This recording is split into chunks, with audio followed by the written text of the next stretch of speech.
like mine, so you'll never get out of bed again.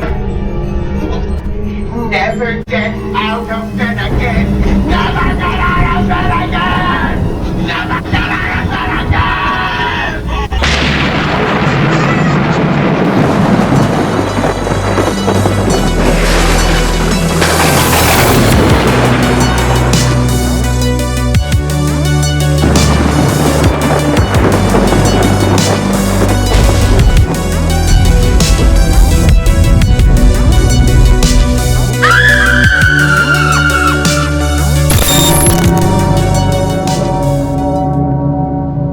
Tonight, I want to do something different.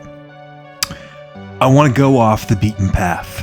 I'm feeling much better. I've been neglecting you a little bit.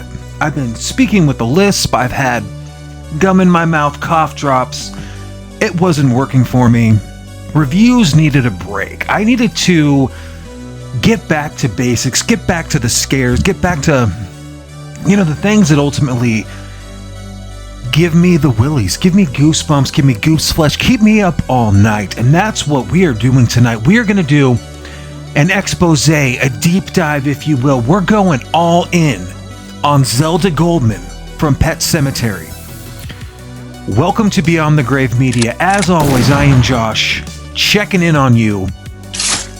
It's after dark. Let's break it down. Just the mention of a popular video game used to turn my skin white and make my blood freeze for a second. Instantly jumpy. This famous Ween song has always freaked me out. Spinal meningitis got me down.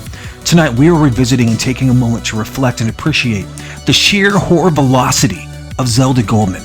Let's get weird. Very few things in this world have ever had such a lasting impact and sheer pure fear as Zelda from Pet Sematary.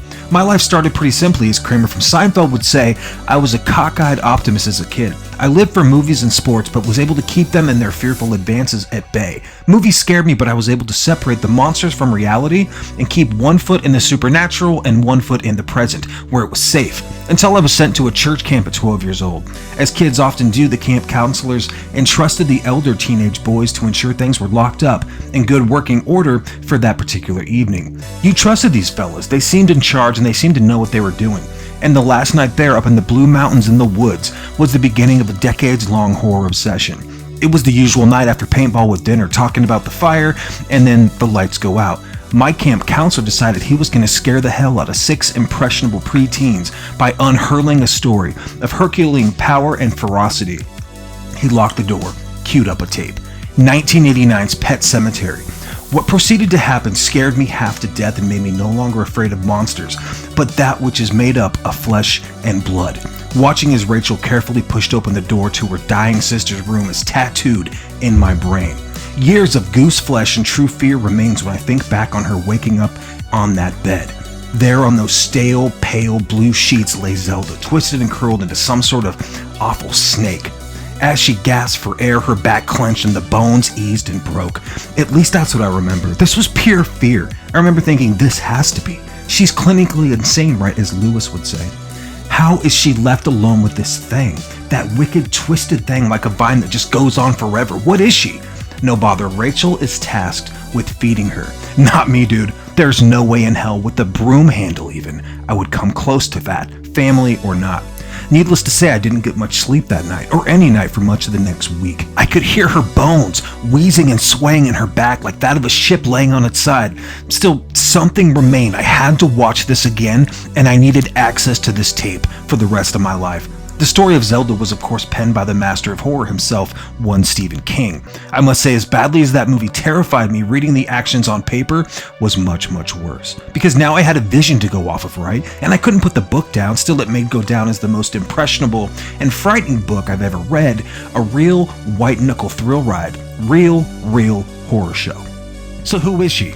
Zelda is the haunting sister of Rachel Creed. She's suffering from spinal meningitis and she is defined by her tragic backstory and grotesque physical appearance. From the very first moment that she appears on screen, Zelda captures attention with her eerie presence, her disfigured face, her unsettling movements, and that spine-chilling laugh that she has. It creates like this aura of pure dread, and the filmmakers masterfully use practical effects.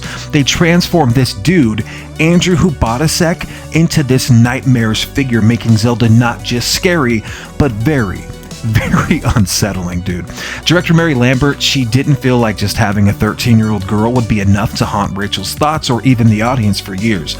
She opted instead to use a man and violently disguise his appearance. Stephen King himself has remarked on Zelda's role in his book. He highlights her as this manifestation of fear surrounding illness, death, and the unknown. His ability to weave complex emotions into his horror is what makes his character so relatable and yet so terrifying.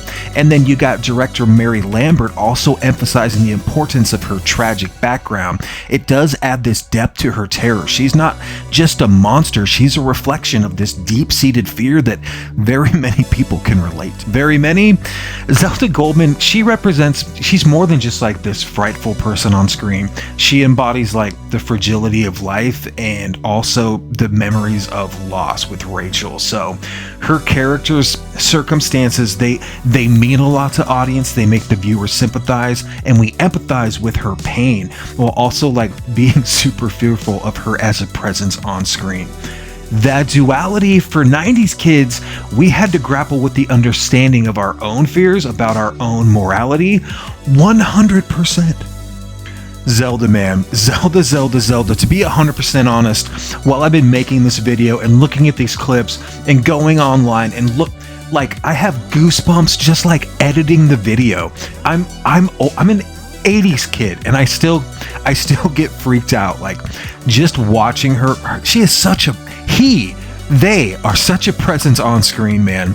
I watched it today and like those Zelda scenes with the music and the way it just pans in, 110% makes me feel like I did when I was a little kid. And we just need a spotlight on Zelda. We need to talk about her more. I know there's a lot of people that are scared of her. I can't be the only one. I mean, I see it on Reddit all the time. A lot of people that have read the book, that have watched the movie. I'm telling you right now, man, she's the real deal. I love Zelda so much. One of the few characters where I'm watching a movie and if that scene comes on, I like, oh, dude, this is it. Like, freaks me out, and I get so excited because there's not a lot of things that give me that moment anymore. That pure dopamine, that serotonin hit, just, dude, Zelda for days. If HBO, now, Salem's Lot, and that tragedy aside, we're not even going to get into that.